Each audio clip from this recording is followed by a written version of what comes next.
Partai Gerindra mendukung wacana yang disampaikan Presiden Prabowo Subianto soal pemilihan kepala daerah dipilih melalui DPRD. Usulan itu rencananya akan dikaji awal 2025.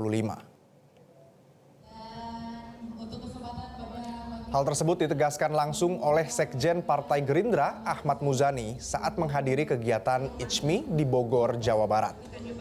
Menurut Muzani, wacana tersebut sudah disuarakan Gerindra sejak 2014. Hanya saja kalah di Mahkamah Konstitusi. Muzani menambahkan usulan tersebut hanya sebatas untuk pilkada dan tidak bisa dikembangkan untuk pemilihan presiden. Menurutnya, pilkada itu produk undang-undang, sehingga jika pilkada dipilih oleh DPRD, maka yang diubah adalah undang-undangnya.